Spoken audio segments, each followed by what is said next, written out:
Hello ladies and gentlemen, welcome to the GameHub. I'm your host GamerK, and it is time for another game review, and this one, oh boy, is a bit of a mixed bag. From Frogwares comes the third game, for me at least, of the Sherlock Holmes series, where we have the prequel game, Sherlock Holmes Chapter 1. And this game is a little bit different from the previous games, and it does some things similar, it does some things new. So does all this kind of make Sherlock Holmes, again, one of my favorite detectives, another great game, one good game, and then, one somewhat okay. Well, let's investigate and find out. The game was released in 2021, and I gotta admit, during the whole pandemic thing, it was late coming out, so I did play it in 2022 because it was very difficult to find. But I managed to get it on download, so I got the deluxe edition with all the DLC stuff. And the DLC stuff I will be implementing into this video because I don't have time to do all these DLCs that are essentially just extra side missions. It doesn't really add a huge story to the game. So, in this game, we are set sailing off to the Mediterranean, to the island of Cordona, which is where Sherlock spent a lot of his youth on vacation with his mother and his older brother, Mycroft. Now, years to visit his mom's grave again, and he's accompanied by a companion named John. And no, it's not John Watson. They were very clear about that in the game. And yeah, it's no surprise considering they reveal it in the prologue case. And I kind of had my suspicions about it because every time we were talking with someone and John was talking to us, no one would acknowledge John. Yeah, he's Sherlock Holmes' imaginary friend when he was a child. That kind of, I want to say he's kind of like that, not a split personality, but the kind of extra help that Sherlock needs when he's has a bind and provides quick, witty banter throughout the situations. And he does have an intricate role in this game, as many things in this game. So obviously, we stop by the hotel. There's been they need some help with a theft, and then we discover a body, and basically we get all the nuances that are within the game's gameplay. And the gameplay is pretty accurate to the other games. Basically, it's point and click where we investigate pieces of evidence by rotating them and finding the spots, investigating the crime scenes, creating character portraits of the character by investigating the stuff on them. There are two options, and there is one correct one, so be mindful, because when you get the correct ones, you'll gain more cash as the case ends for doing things correctly. And they also have the obvious deduction board, which is more like scrap paper, like a journal, where it was mostly like in Sherlock's mind more, which I kind of liked it from Crimes and Punishment and The Devil's Daughter. I really hope in the next game they go back to that one, because it was more, I like the 3D effect of it more. Like his gray matters were working. So yeah, you collect all the evidence said in the game, all the testimony, and you piece together the evidence in order to correlate who could have done it. Obviously, depending on the situations and the scenarios you pick, there will be more than one ending, and there's usually one correct answer. The thing is, though, unlike the previous games where you can see if you got the correct answer and how much stuff you missed, you can go back before your final insinuation and rethink things. This one does not do that for some reason. Also, throughout the game, you'll find these newspaper boys who will have newspapers about every single case and side case that happens out throughout the game. So collect them while you can to see the kind of progress that you make.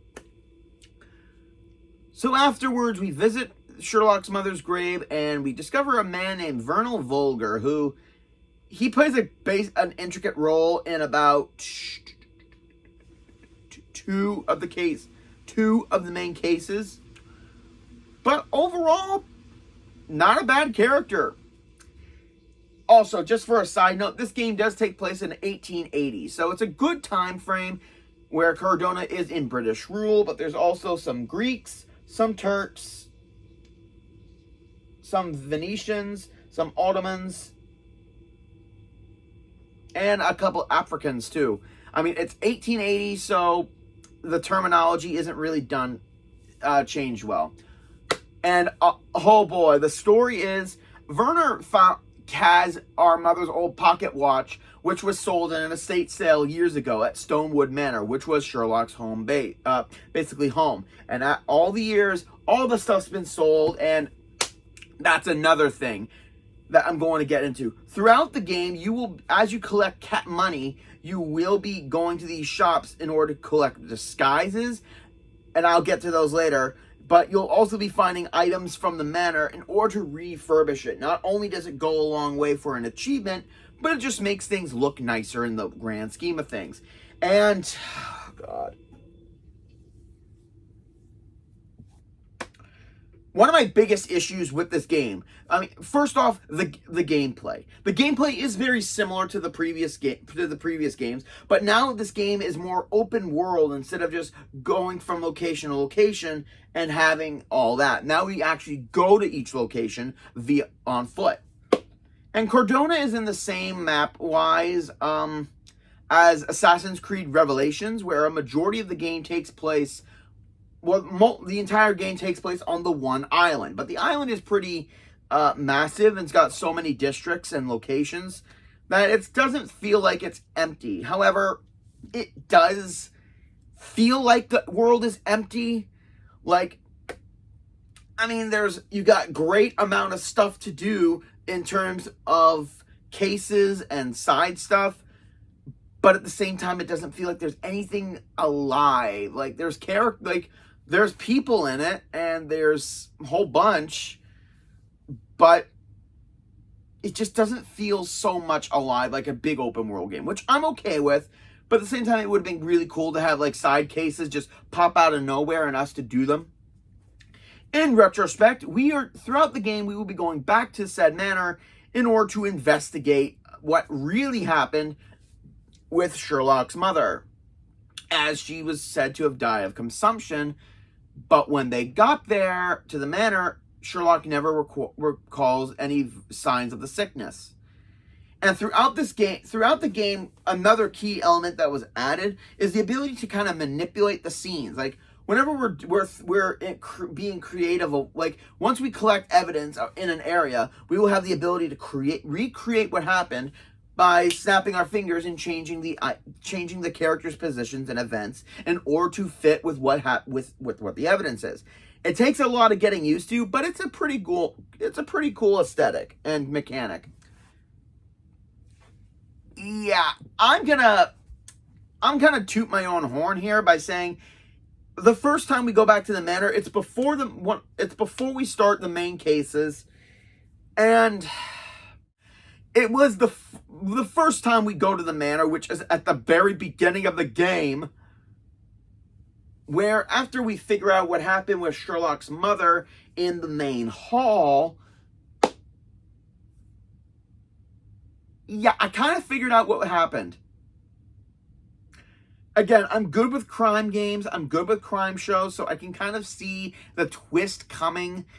Because every time we go through them, I mean, certain rooms in the manor are locked until we recall a certain memory after we do a main mission. So that's the formula. First, we did the prologue mission, we go to the manor. We do one mission, we do another case, we go to the manor. We do another case, go to the manor. Another case, go back to the manor. So that's basically the formula, because we'll get something that will kind of bring back a jolt of memory, and we'll have to go to another room in order to kind of figure out the events that happened in the manor.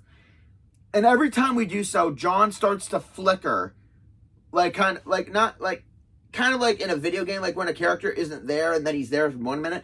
At first, I thought it was a glitch, But then I realized that's what they did in order to signify something.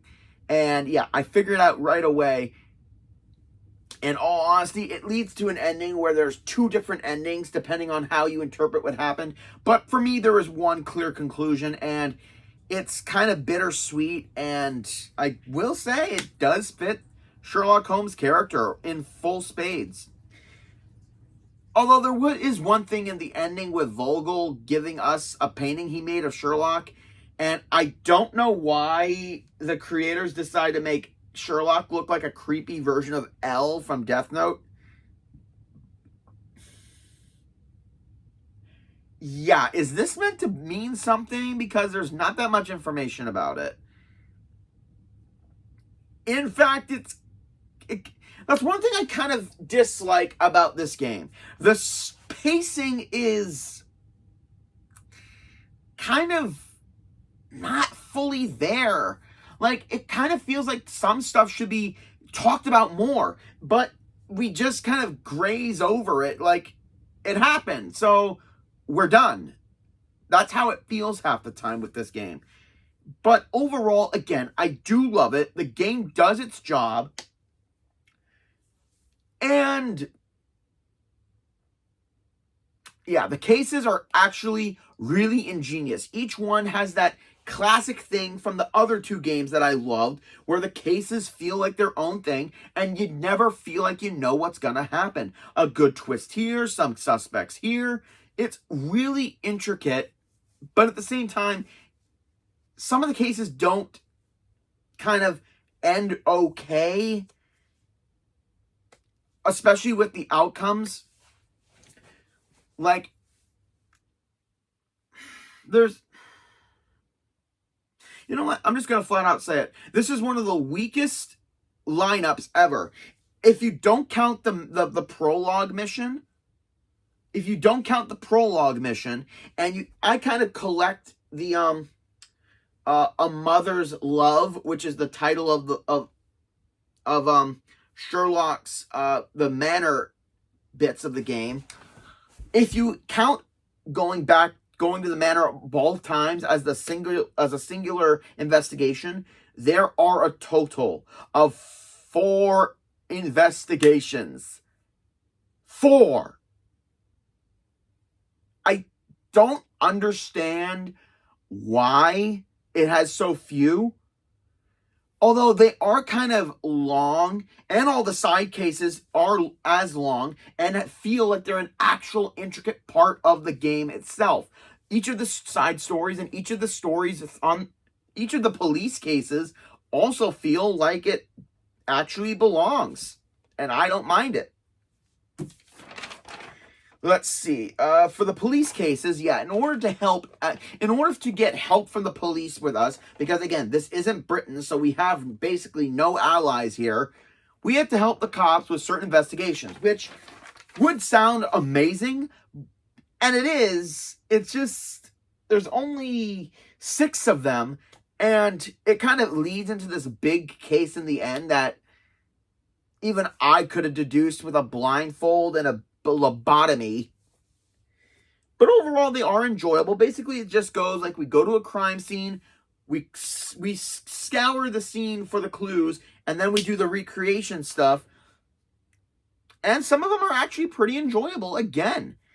And then we have the side story cases, which there are 5, and some of them kind of correlate to Sherlock and John's youth in Cordona. Like, when a politician was giving a speech and Sherlock was with Mycroft, or when the boys found an old skull and decided to screw around, or when we find Sherlock's first violin from an old gentleman. The cases do well to kind of bring life into Cordona. However, a good majority of these are only in the cases. Like, you never feel like the life and the intensity throughout the rest of the game. And there's also some Mycroft cases, which will him asking us in order to assist for national security or for the good of the country. Seriously, playing with Mycroft in this game, it almost reminds me of Terrence Myers from Murdoch Mystery. If you guys know what I'm talking about, you have good taste in Canadian television. And again, even all the side cases are very unique and interesting. There's a man who was found dead in a locked safe. There was a guy who was killed during a blind duel. A bunch of sailors are murdered, and it's said to be the work of a mischievous siren. And I do love every single case, because a majority of these side cases, it's weird that you have to do this in this part in these cases, but not in the main stories, where you will have to bring up once you find the correct culprit, and in these ones there is an actual correct choice.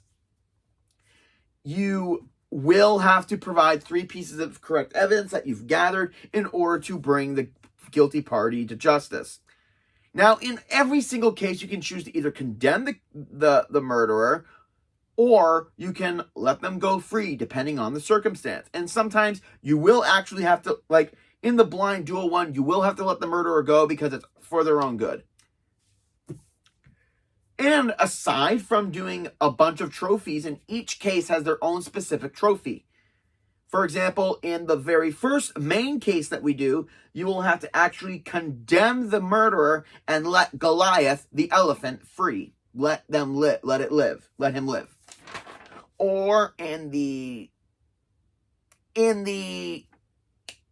actually, some of these trophies are also John's challenges. In each case, John will issue you a challenge in order for you to complete, in order to get a little extra bonus.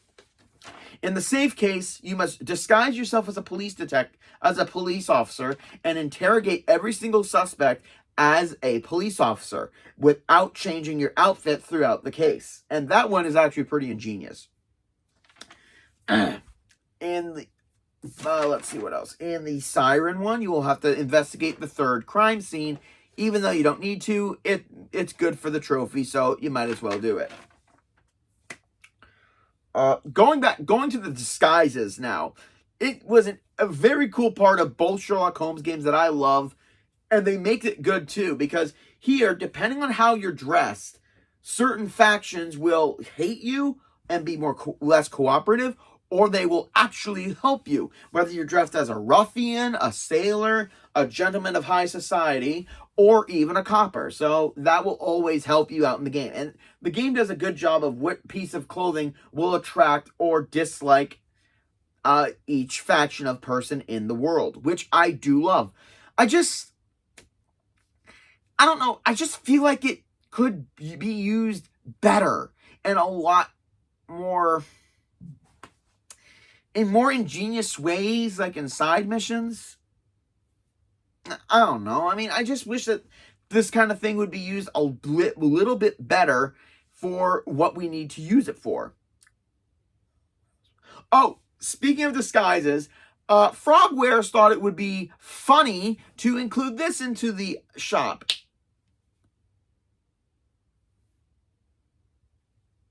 Yeah, I'm not making this up. They legitimately put this in the game.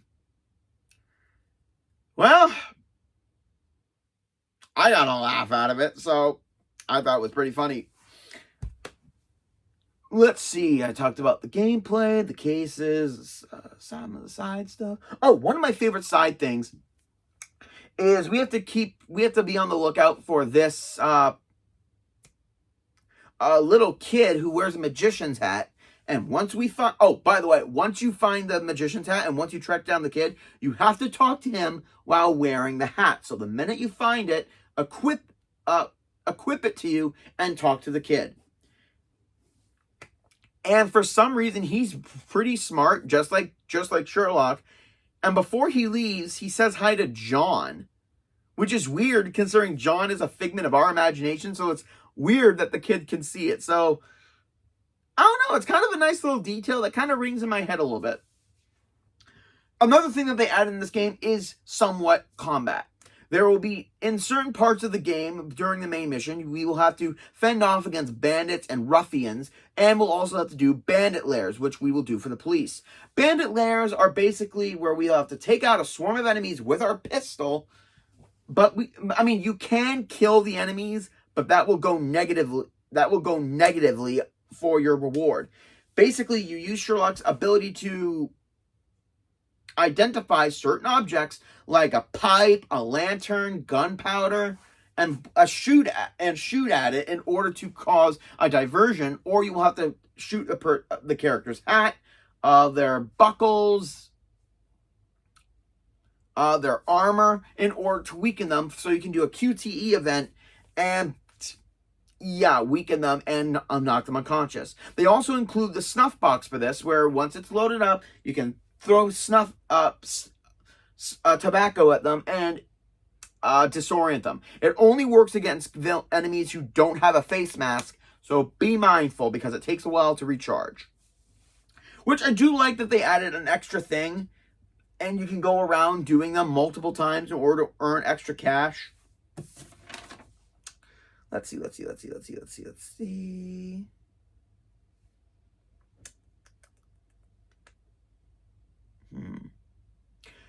I had to write down a lot of lists for this, so bear with me.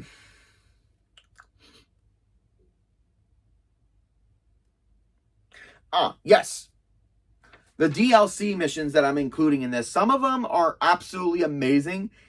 And there's one called Sinners and Saints where it's not really an interesting case, to be honest. I mean, basically all it is just us going to this decrepit area, somewhat investigating the crime scenes, and doing a lot of the bandit lair stuff, and then talking to the boss of a corporate I can't even remember. It just feels like it was an empty thing that they decided to put in DLC, which it's awful. Oh, another thing that we get to do is with the help of the police and the newspaper area and the newspaper what do you call them? Newspaper company.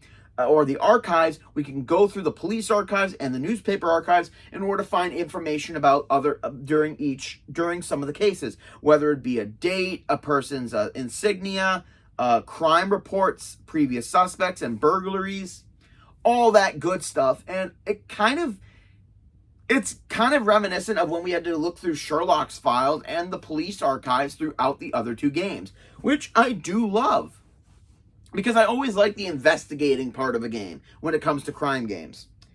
But there are two DLCs that are absolutely glorious. There's one where we have to find out that certain aristocrats have been robbed while a magician was performing. And it's actually quite fun figuring out how he did it. It's so much enjoyable because we get to match minds, the world's greatest detective with the world's greatest thief, aka Arsène Lupin, which at the end of it, we don't really get a confrontation. We just get an acknowledgement of that we were able to find him. And I do love that. I love how Sherlock kind of implements into fictional characters because he is a fictional character himself. Especially in an old game that I never played. I watched it where they hunted down Jack the Ripper, and they did an amazing job with his story. And then there's one with some of Mycroft's cases where obviously Mycroft has spies, but apparently his spies are being taken out. And after a good number of missions, and one of the culprits that we find ends up offing himself off a bridge, we get more information later that it's via mysterious M who's been manipulating things. And if you're a Sherlock Holmes fan, you know damn well who M is. And at the end of the mission, at the end of the case, we go to an empty hotel room with a chessboard set up with some paper articles about Sherlock and everything else, with a note from M saying that the game is afoot. Yeah, we all know it's Moriarty, but the fact that they were able to kind of build him up in Sherlock's backstory game, like, yeah, this game's basically the backstory of Sherlock Holmes. Basically, without having for him to be even in the game, they managed to build up the presence of the Napoleon of crime, and they do it so freaking well. That the one thing that I'm gonna say beforehand, in this game, you have to do all the cases and all the side stuff before the final section because you won't be able to replay the game again. Once you get to that point, that's cutoff point. You can't go back. You can't redo them. So make sure you do every single case, every single thing before you go for that final confrontation. But again, the fact that they even have John say that M isn't worth it, he's been multiple steps ahead of you, you can't win. You can't track him down. And Sherlock goes about the people he's killed, the damage he's caused, he has to pay. But John just says, later, Sherry, you will find him one day. And I do love that John acts like a brother to Sherlock, even though he's a figment of his imagination. I do really enjoy it. Now,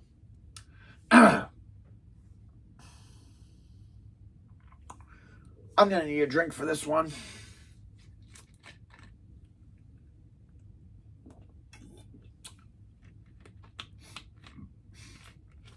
If I could point out one thing in this game that is an absolute sin, and I use the word sin I don't use it very often when I'm trying to describe a game of anything in a game, but it's one that is absolutely irritating beyond belief. Basically, in practically every single case, every single side case, yeah, we will have to do some chemical analysis on certain chemicals. Not blood, but actual chemicals. And to do that, instead of using Murdoch's table, which I don't understand why he doesn't have like a portable lab with him. I mean, it's Sherlock. He more than likely would. We have to do it in our mind and technically in scraps of paper. And we do this by doing a chemical formula puzzle. Basically, the solution is at one end, and we will have to use these methods of dividing, multiplying, subtracting, and to get the result with all the little formulas that are underneath, with all the little elements. That wouldn't be so difficult if it was absolutely insanity of how to figure it out. I'm not a science guy. I mean, I did okay in science, but we didn't have to do anything like this. And the puzzles get harder as the cases go on. I mean, okay, yeah, you don't have to do it. You can just hit skip and it will complete it for you. But I'm a guy who doesn't like to give up so easily, so I tried them first. And it's a pain in the behind because I try to look up the answers for the puzzles by going to the cases. And guess what? Each one is different. So there's no set answer for each one. There's no set. So it made it even harder when I was trying it because either this chemical gets erased or this one gets added into this one. Like it didn't make sense for me. I would much rather, when they do the next game, if they do any more analysis like this, I would 100% prefer the way we did it in Crimes and Punishment, where we had to use reagents in order to identify the chemical, instead of this bullshit puzzle. Like, it's my only complaint about the game. Okay, that and some of the cases are too... The cases are really long, but there's so few of them.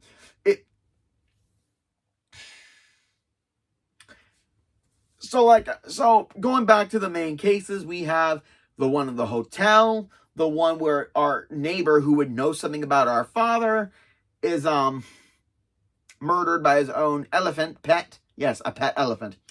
Our friend Vogel's art exhibit at his gallery, which is very dark and gruesome and a little disturbing, where is vandalized and a painting is missing, and that leads us to a murder. and something very disturbing involving a woman in a poor the African area of town, which is kind of the poor area.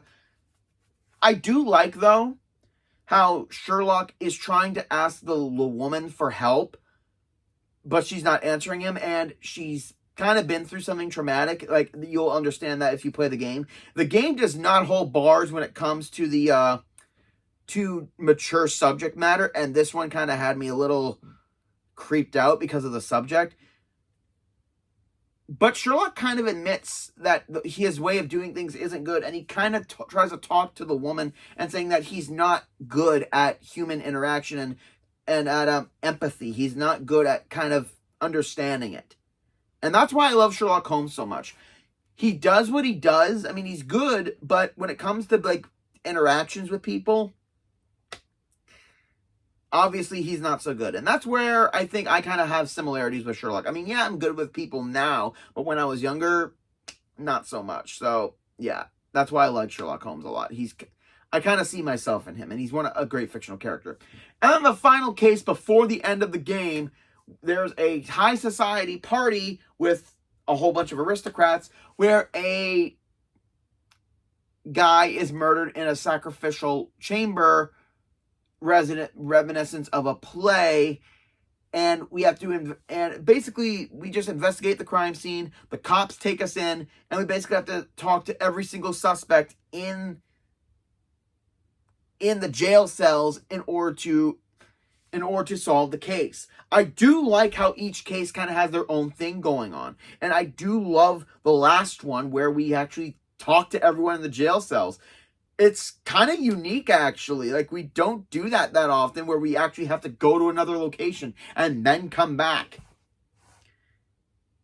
Now, the main game would take you at least 12 and a half hours to complete, which I don't mind, because there's so much to do, and the cases are so long, and figuring stuff out is actually ingenious, and actually a challenge for me, so I enjoyed it. And to complete like all the side stuff, it's going to take you about 27 and a half hours. So, yeah, it's pretty good, and I'm going to give you guys some freebie trophies for free. Only in the main cases.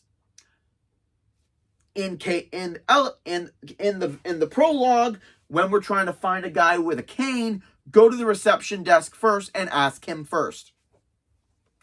Number 2.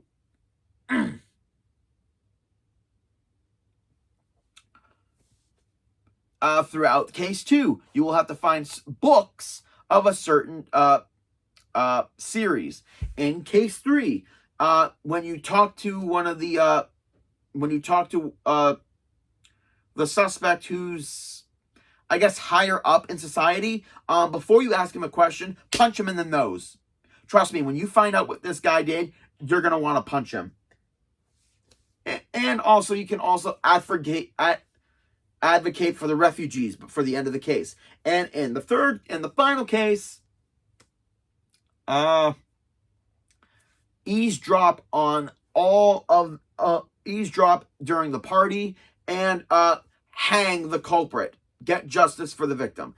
Actually hang him. So you don't let them go, you actually condemn them. Now,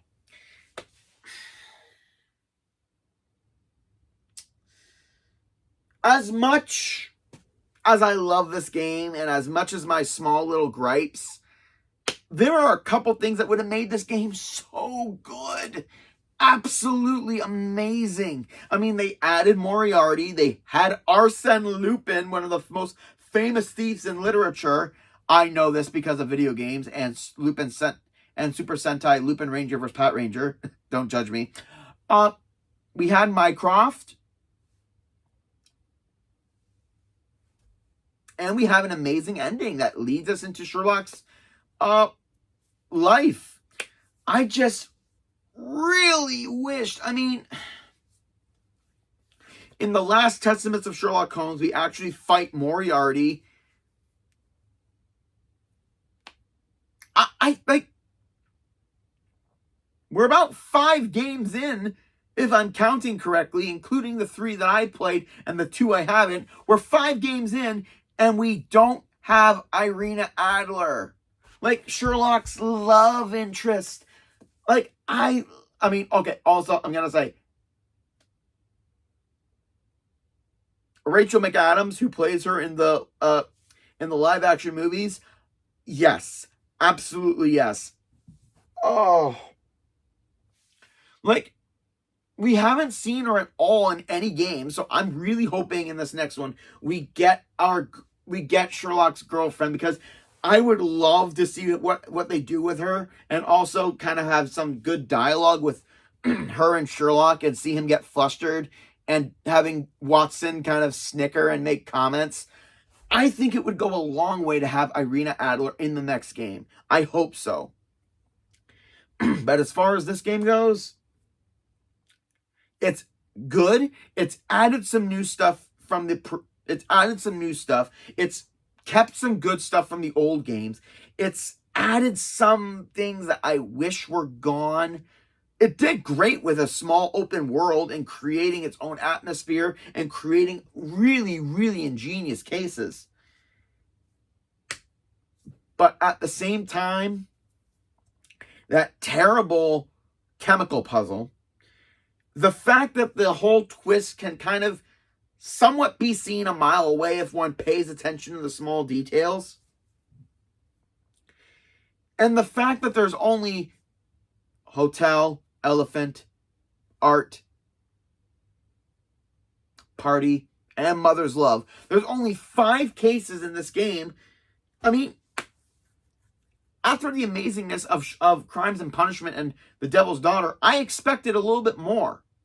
I expected a hell of a lot more. And while I do like the new things that they added, this game just feels a little bit I mean, I've replayed the other 2 games like in recent years after a good number of time, but I don't think I'll be replaying this game, because there's not enough of the puzzles, there's not enough of anything to make me replay it for nostalgic sakes. But if you are a Sherlock Holmes fan and you do have the whole game collection, this is one that has to be added.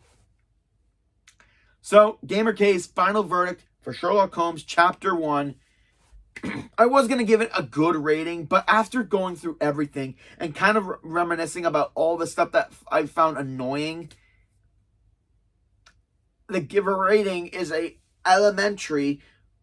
slight elementary 7 out of 10.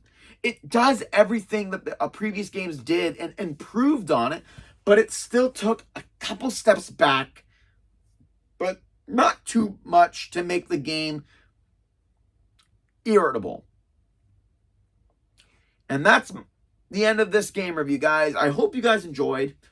Like, comment, subscribe down below, and join me next week where it's the end of March, where I ended off with some special powers that will help us go in top gear.